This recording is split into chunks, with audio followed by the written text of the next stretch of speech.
Kita berdoa dulu ya. Ya. Kita saudara Dimas memberikan doa, baca doa ya. Duduk siap.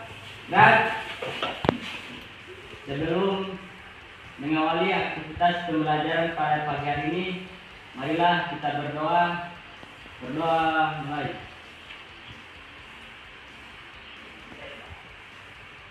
Berdoa selesai. Alhamdulillah. Hari ini sudah siap menerima pelajaran? Siap. Ya, masih ingat materi minggu lalu? Siap. Masih? Masih.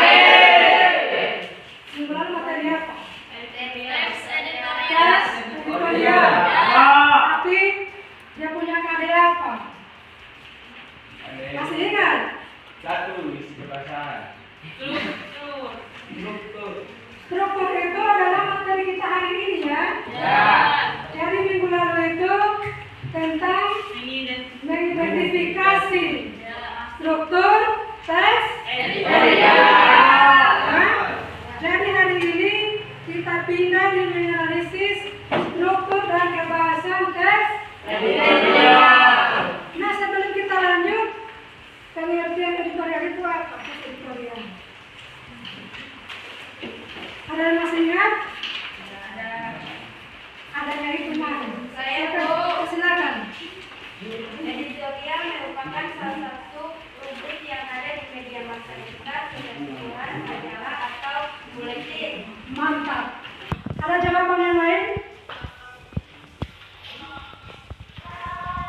Tes editorial ada? Silakan. Teks editorial adalah artikel utama yang ditulis oleh redaktur koran yang merupakan pandangan redaksi terhadap suatu peristiwa aktual sedang menjadi sorotan, fenomenal, kontroversial, menimbulkan perbedaan pendapat. Ya. Berikan aku. Tentang tes editorial. Sekarang kita masuk di materi baru hari ini. Materi kita hari ini adalah menganalisis tes editorial. Dilihat dari struktur dan kaidah kebahasan. Oke, mantap. Ada lagi yang bisa membedakan perbedaan yang membawakan berita atau gambar koran itu ada? Perbedaannya di mana? Ada. Indra? Fitri? Silakan. Penyiar berita pasti punya pengertian. Gambar koran apa dia punya pengertian? Menurut kamu? Perbedaannya dulu ya. Silakan. Menurut saya kalau berita banyak disiarkan di televisi, radio, sedangkan koran hanya di lembaran kertas, tidak banyak yang melihat. Iya.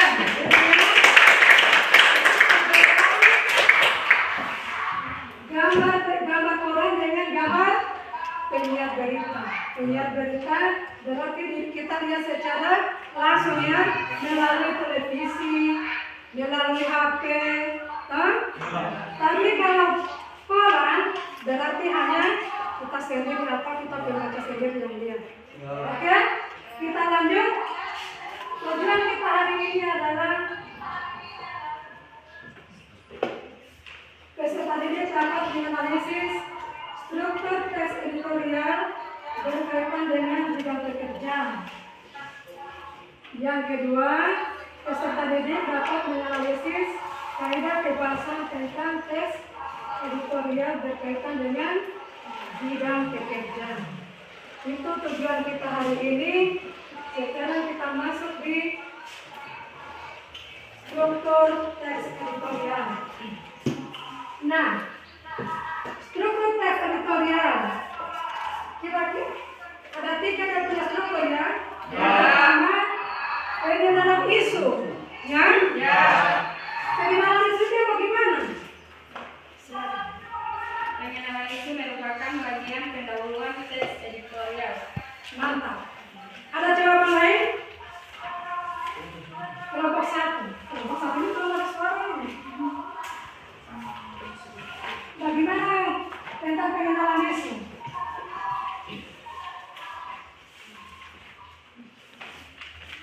Ada jawaban? Masa kalau dikali dengan kelompok sini? Jadi fungsi dari pengenalan isu adalah mengenal isu atau permasalahan yang akan dibahas dalam bagian berikutnya. Mengenal isu Atau atau permasalahan permasalahan yang akan dibahas selanjutnya ya. Nah itu tentang pengenalan isu. Jadi dia berada di awal paragraf ya. Contoh, ada contohnya di situ tidak? Jadi intinya di sini yaitu penulis itu membahas tentang masalah yang akan dibahasnya ya. Di situ kamu lihat contoh. Contohnya kira-kira seperti apa itu pengenalan isu?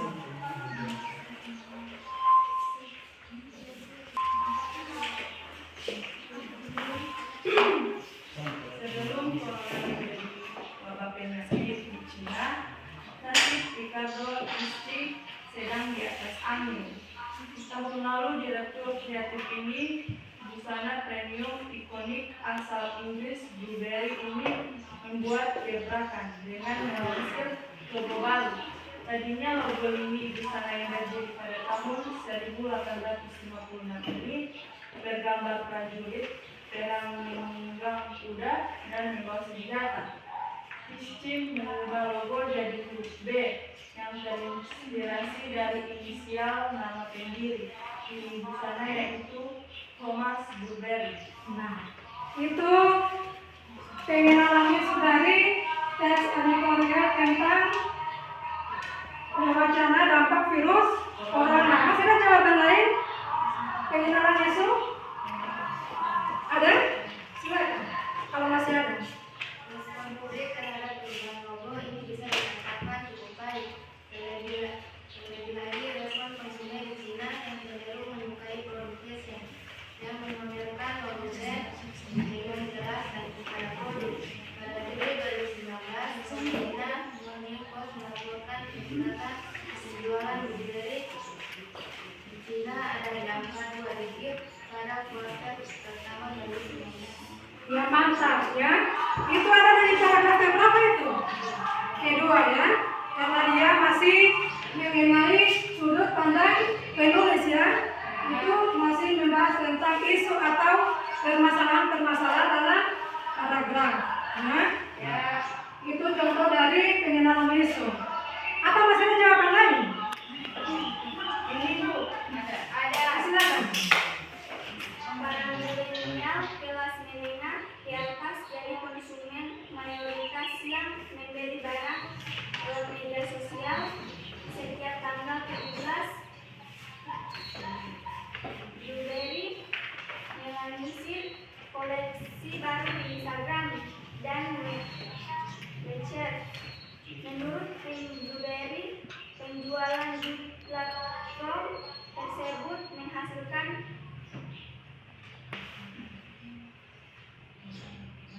engagement konsumen yang Mantap, gitu ya. Itu juga masih tentang masalah atau isu ya.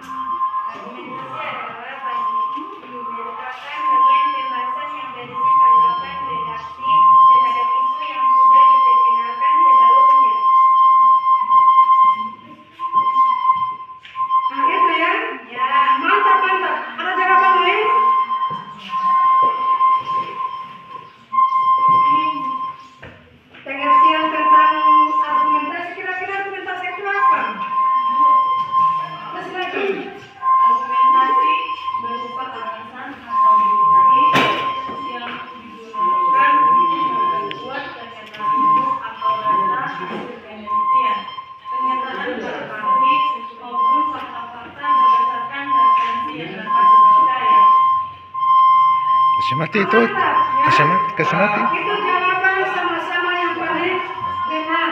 Jadi intinya argumentasi itu adalah pendapat ya, pendapat seseorang yang dikemukakan di dalam isu itu sendiri. Ya? Kira-kira contoh dalam argumentasi itu apa? Ibu, Silakan.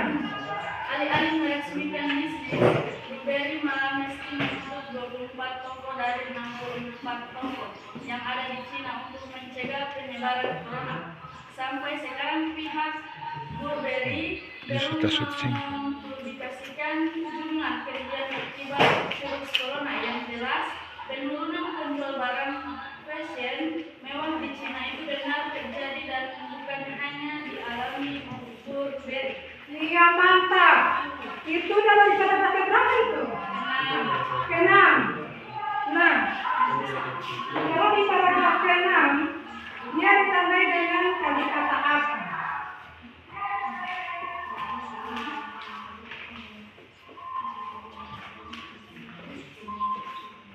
Alih-alih, ya.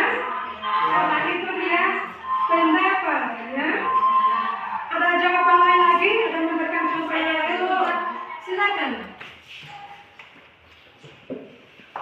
Kegoncangan pun dialami ini produk pakaian dan aksesoris olahraga Nike yang juga terpaksa menutup sejumlah gerainya di Cina. Padahal menurut laporan Financial Times pada Desember lalu, CEO Nike Mark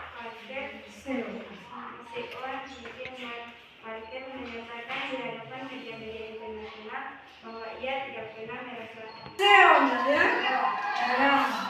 Ada jawaban lagi lain? Nah, sebelum kita lanjut di kaidah kebahasaan, ada pertanyaan? Tidak ada. Kalau tidak ada, kita lanjut di kaidah kebahasaan. Nah, kaidah kebahasaan tes editorial ada beberapa ya. Yang pertama adalah adverbia, frekuensi dan modalitas. Adverbia itu apa?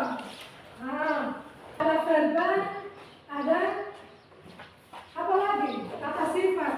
Tapi yang kita bahas di sini ada hanya 3 ya. Adverbia, konjungsi dengan verba. Nah itu yang sudah disebutkan Adik Priska tadi tentang adverbia frekuensi. Ya, frekuensi kuantitatif. Ya. Nah, di situ ada kuantitatif dan modalitas. Kira-kira modalitas itu apa? Ya, silakan. salah modalitas adalah salah satu ciri bahasa Inggris yang terlihat adalah adanya penggunaan kalimat pendapat dan pandangan seorang penulis terhadap suatu permasalahan tesis. Ya, di situ ya pengertian antara frekuentitatif dengan modalitas. Di situ perbedaannya kalau frekuentatif dia mengarah kepada makna hubungannya dengan tingkat kekerabatan terwujudnya suatu kejadian ini. Nah, kalian ini sudah pernah mengalami kejadian apa selama kalian sekolah di sini? Jadi kata kunci dari adverbia frekuentatif adalah kata apa? Selalu, biasanya, sering, kadang-kadang. Nah, dari kata-kata itu, apakah kita bisa bikin dalam satu kalimat? Coba, dalam kata sering, ada yang dalam kata sering ini? Kata sering, biasanya ada di sini ya. Rizal sering tidur di musola sekolah. Sering tidak? Sering. Kita hari-hari ya. Sering.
tapi seputaran tes ya.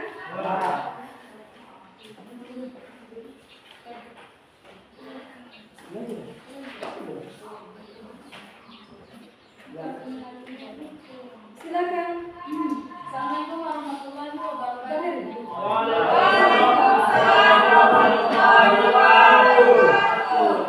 Kami dari kelompok 1 akan mempresentasikan hasil tugas yang kami kerjakan.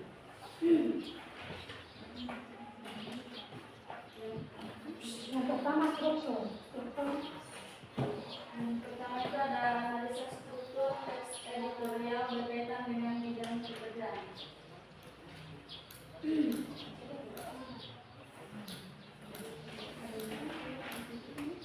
Strukturnya ada 3. Yang pertama kriminologis, terdapat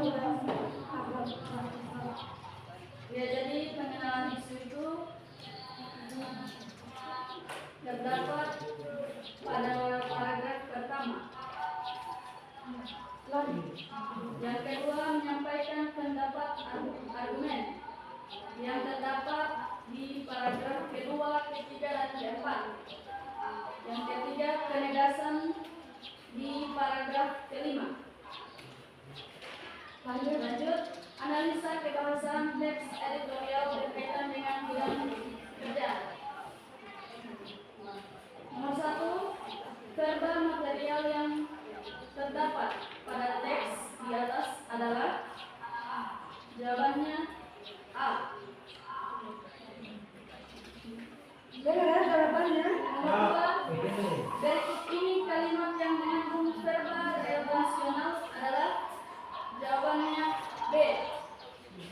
Nomor 3, jumlah konjungsi pada teks tersebut adalah B. Kata yang mengandung verba material yang digunakan pada kalimat di atas adalah jawabannya C. Yang terakhir, ciri kebahasan berupa modalitas terlihat pada kata yang jawabannya E. Sekian hasil kerja kami. Wassalamualaikum warahmatullahi wabarakatuh. Waalaikumsalam warahmatullahi wabarakatuh. Jadi saya berikan kesempatan untuk bertanya. Saya. Silakan. Apa buktinya? Assalamualaikum warahmatullahi wabarakatuh. Warahmatullahi wabarakatuh.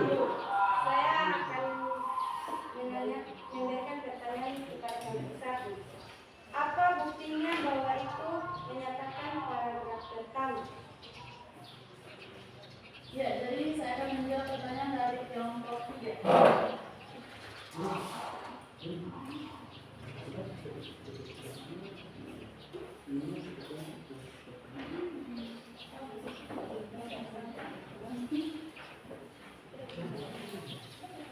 Silakan jawab. Bergerak saja, jangan cuma fakultasnya yang menjawab. Assalamualaikum warahmatullahi wabarakatuh. Waalaikumsalam warahmatullahi wabarakatuh. Baiklah, saya akan menjawab pertanyaan dari kelompok 3. Seorang anggota DPRD Kabupaten Wonogiri mengumpulkan data penerima bantuan sosial dibuka kepada Republik sebelum bantuan sosial disalurkan. Pembukaan data bisa dilakukan secara online atau ditempelkan di balai desa atau kantor kelurahan. Kalau perlu hingga rukun tetangga. Usulan ini menarik karena selama ini data penerima bantuan sosial yang berisi data warga miskin yang memenuhi kriteria layak penerima bantuan sosial tidak pernah dipublikasikan untuk diuji oleh publik. Pembukaan data jelas berefek baik, transparansi, dan akuntabilitas data akan lebih terjamin. Apakah sudah jelas? Sudah jelas. Terima kasih. Kelompok 2, apakah ada pertanyaan?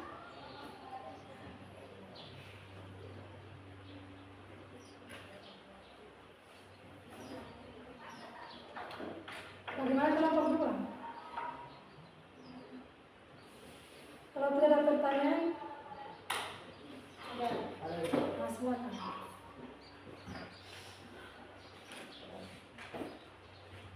Apa bukti yang menyatakan bahwa paragraf kedua termasuk teks editorial?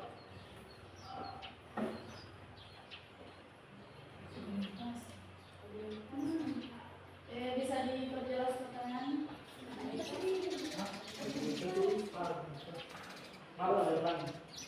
Apakah paragraf kedua termasuk argumentasi? Kalau termasuk, mohon dijelaskan. Silakan. Lagi ini ya, lagi duduk, bagaimana di sampingnya kecil. Sudah mau berpisah ini. Silakan. Kelompok 1.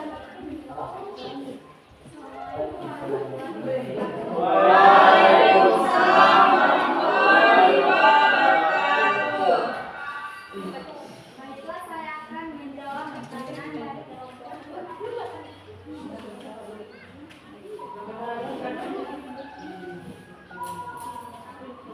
Data yang terbuka akan membuat masyarakat mudah berantisipasi, mengoreksi data yang salah. Misalnya ada warga miskin tak masuk data dan malah ada warga mampu yang masuk data.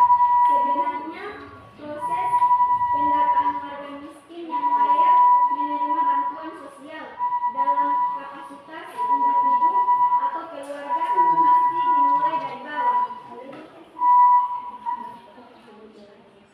Apakah sudah jelas? Sudah. Baik, terima kasih. Tanya kalau masih ada pertanyaan. Apakah masih ada pertanyaan? Kelompok 1. Apakah masih ada pertanyaan? Ya ada. Pas. Pas. Betul ini? Ya. Oke. Kelompok 1. Ya, itulah hasil kerja kelompok kami. Dan kurangnya saya mohon maaf. Wassalamualaikum warahmatullahi wabarakatuh. Waalaikumsalam warahmatullahi wabarakatuh. Lanjut kelompok 2. Baik, terima kasih. Tanya dulu kalau masih ada yang bertanya. Masih ada pertanyaan dari kelompok 1 dan kelompok 2? Bagaimana? Pas? Cukup?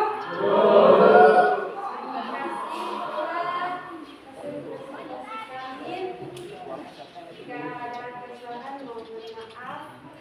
Wabillahi taufiq wal hidayah. Assalamualaikum warahmatullahi wabarakatuh. Kelompok 3 ya. Oke. Jawaban kalian juga hari ini sudah dalam diskusi ini sudah memuaskan. Sangat memuaskan ya? Ya. Pas. Walaupun masih ada yang loyo-loyo karena kegiatan tadi mana yang PPT. Tapi mereka tetap semangat. Luar biasa. Oke. Masih mau satu kalimat saja. Saya mau tes satu suara. Mau? Kalau sama masih tulis. Oke. Coba soalnya. Berlomba-lomba menjawab, Pak. Satu saya kasih bawah. 1. Kesadaran akan kebersihan masih menjadi PR bagi masyarakat. Belum. Terutama, 2. Terutama kesadaran membuang sampah pada tempatnya. 3. Menanamkan kesadaran itu harus sejak kecil. 4. Dengan demikian, kesadaran akan kebersihan bisa menjadi karakter. 5. Akan tetapi, seperti biasanya, sulit bagi masyarakat untuk berbudaya bersih jika dilakukan secara individu. 6. Pasalnya, terkadang hari rasa lelah karena seorang sudah berusaha membiasakan diri hidup bersih, sementara lingkungan sekelilingnya kembali membuat kotor lingkungan. Pertanyaannya, adverbial kuantitatif terdapat pada teks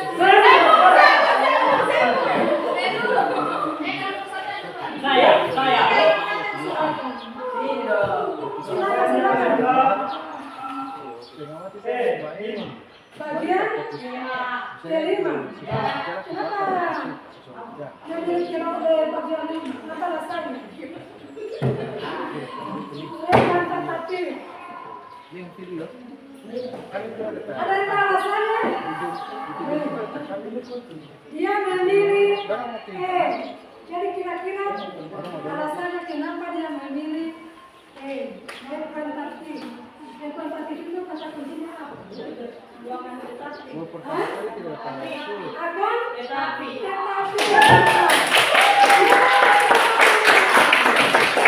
Jawabannya itu bagian berapa?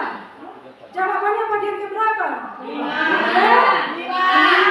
Pasti kita jawabannya adalah akan tetapi.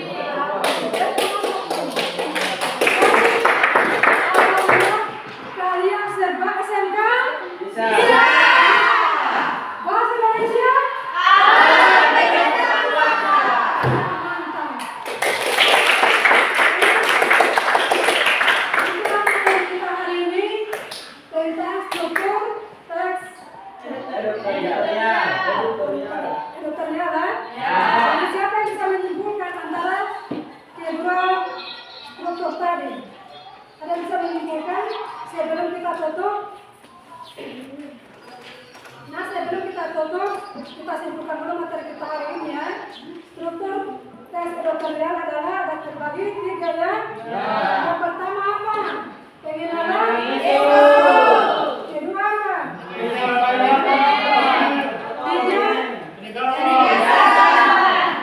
Nah, kemudian tanda kebahasannya berapa? 4.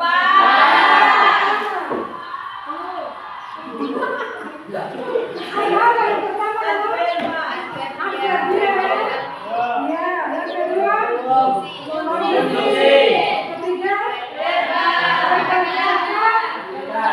ketiga ya. Nah, itulah simpulan dari materi kita hari ini dan pertemuan berikutnya tentang masih tentang material ya. Tapi yang punya karya akan berubah yaitu tentang merancang teks editorial. Itu pelajaran berikutnya. Jadi tugas di rumah cari dulu cara merancang teks editorial. Ya, sebelum kita bahas, kamu cari-cari dulu di rumah ya. Nah, itulah tugas kamu di rumah. Sebelum kita tutup, marilah kita membaca doa yang ini ya, selesai belajar yang dibawakan oleh saudara. Silakan Mas. Cerminnya bagaimana?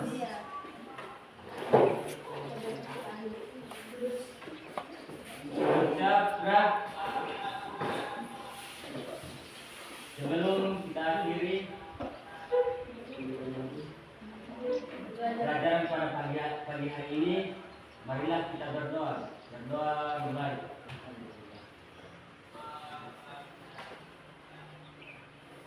Berdoa selesai.